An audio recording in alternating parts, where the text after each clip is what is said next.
Hey guys, welcome back to my channel. I know it's been a while. I've just been doing some moved into a new place, so if you notice the background is a little bit different and I haven't gotten any like things to kind of decorate it, so try to do the top a little bit, but eventually we'll get it decorated. But for today's video, I wanted to do a review and demo on the Clinique Beyond Perfecting Foundation. I have been wanting to try this foundation basically since it came out, especially since a lot of people kind of mentioned that it was like a dupe, very similar to the Milani Conceal and Perfect Foundation, which I love. I love the Milani Conceal and Perfect Foundation. So I really wanted to check this out. I wanted to compare it. I wanted to see how close they were. So I picked it up. The shade that I am in is number 6 Ivory. Actually, the initial shade that I used was number 5. I want to say that's probably Fair. And honestly, Fair was okay, but it really had a little bit too much pink for me. It was definitely a little bit lighter. This foundation does oxidize, so in the beginning it definitely does look really light, but then it kind of oxidizes closer, but I was like, still not fully satisfied with it. So I picked up Ivory, and I think this one definitely worked out way better.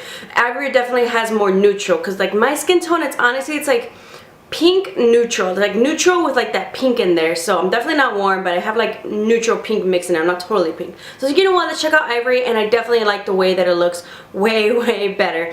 I do like the applicator. It's like a huge doe foot applicator, very similar to the Tarte Shape Tape, and I just like that I can just kind of, you know, scoop it out and just add it onto my face. Really soft. This foundation is $27, which honestly for like a high-end foundation is not bad, and you're like, girl, that's $27, but when we're talking high-end, I'm talking like Sephora, sometimes Ulta foundations you can find for $45 and up. $45, $50, $62. So when I think of like a Nars foundation, a Tarte foundation, a Too Faced foundation for about $45, those are around the same range. $27 sounds like kind of a really reasonable price.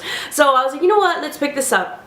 I have very dry skin, and especially in the winter time it gets a little bit drier, so I definitely have to moisturize a lot more, and I wanted to check this one out. And as I said, this is the color that I've tried. They have about 20, maybe even more colors, 20 plus colors available. So I would definitely say whereas Clinique is really great for the color range in general, especially if you're in the lighter spectrum, because the Milani definitely caters more maybe to the light medium tan, like dark deep. You can really find your shade there, but they really lack in any light shades. They have like 2 like lightish medium type shades. I'm like, I can barely kind of pull those off. They'll be my color. So if you're anything lighter than me, you're not going to find anything. So if you run more in that porcelain fair side, I think Clinique is somewhere where you're going to find your shade, and then somewhere in between as well as you get like kind of more tan. So there's a little bit more selection in there. You don't have to like mix or, you know, kind of fall in between the cracks somewhere there.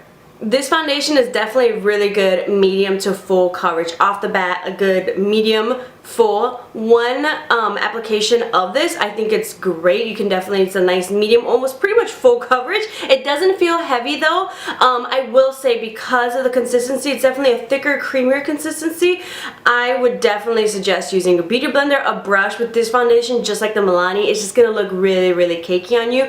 Use a beauty blender, really blend it out, and especially around the nose area, especially if you're like drier, definitely blend that out. The more that you pounce the beauty blender on your face, the more that you blend this, the more seamless of a blend that it is. As well as because it is a medium to full coverage, I really do like the longevity of this foundation. And as usual, I feel like with thicker foundations, I do really like how they kind of wear throughout the day. This one specifically, because of my dry skin, when I kind of initially apply, I'm kind of like, okay, I can kind of see some maybe like dryish patches going on there. Oh, not dry patches, it's just not fully super duper moisturizing on my dry skin. If you're oily, it's definitely gonna be something a little bit different.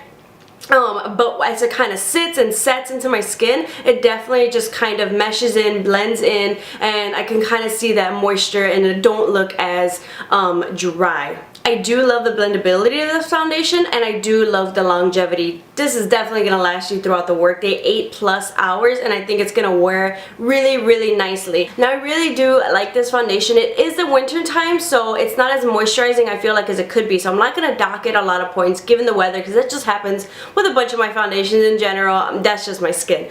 I think I'm definitely going to like this way more in like the warmer months, spring and summertime. I do feel like I really do like this foundation a lot, but I feel like I don't completely like am over the moon love it, because I have tried the Milani Conceal and Perfect.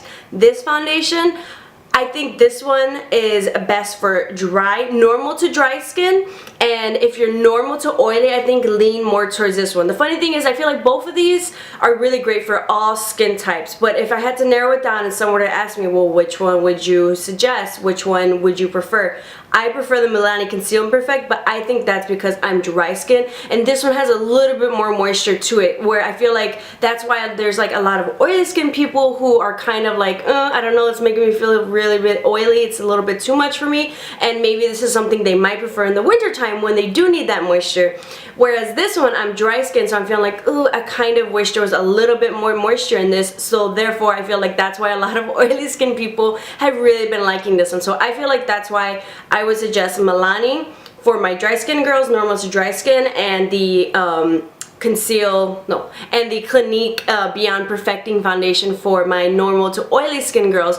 Also, another reason, maybe if you fall on the normal side, or maybe you like both formulas, I would definitely suggest the Milani if you are more on the medium tan, dark, deep skin tone, whereas I would definitely suggest the Clinique if you're someone who you like both formulas, but you can't find, you know, you're a lot lighter and you can't find something in the Milani range. Definitely check out the Clinique. It is maybe like $17 more for the Clinique one, but when it comes down to if you're oily and or if you're really trying to find your skin tone shade in something lighter, check out the Clinique. But for me, Milani is still winning for me though. But let me know if you guys, depending on your skin type, honestly, I think these are both really great. It just comes down to your skin type. If I was normal to oily, I would definitely be probably favoring this one a little. Or who knows? But I feel like these are both really good formulas. Pretty similar. It's just like the minor, I feel like that moisture, just the added moisture on them can probably be a difference. If you're someone who's normal skin, let me know. I'm kind of curious to know, normal skin people, which one do you prefer? And depending, does it depend on the time of the season? And also I feel like maybe it's going to depend on your preference in general. Do you prefer a little bit more luminosity, a little bit more of a satin type of finish? So I think these are both great options. It just depends on your preference. Let me know down below what you guys like, but honestly I think this is definitely one that I would recommend in general. This is one that I will keep on using. The first shade, I actually did a tutorial, it was like a brown smoky eye. I was like, okay, we're still trying this out. I was in between those colors, like let me try the lighter one in case it does oxidize, and it does a little bit, but not enough where I'm like completely satisfied. But with this one, I think this was a great color choice. So I'm still very satisfied. I love the applicator, I love the blendability, and I definitely want to check it out for the warmer months. I feel like I'm gonna love this even more. Let me know if you guys have tried this out. I hope you guys enjoyed this review and demo. I know it's been a while since I filmed some videos, but moving is never a fun, easy process. Finally, I'm like, let me just get my stuff out. The background's not complete, but it will be eventually. Basically, now I have an excuse to go to Home Goods, Marshalls, and Target, and maybe I can kind of switch it up, you know, depending season-wise. So I'm excited for that. Make sure to subscribe to keep up with some more videos. Make sure to check the description box down below for the review and demo I did of the Milani Conceal and Perfect Foundation, especially if you run on the drier end of your skin type like me. Maybe you're gonna like that one a little bit better. So I hope you guys enjoyed this video, and I'll see you guys next time.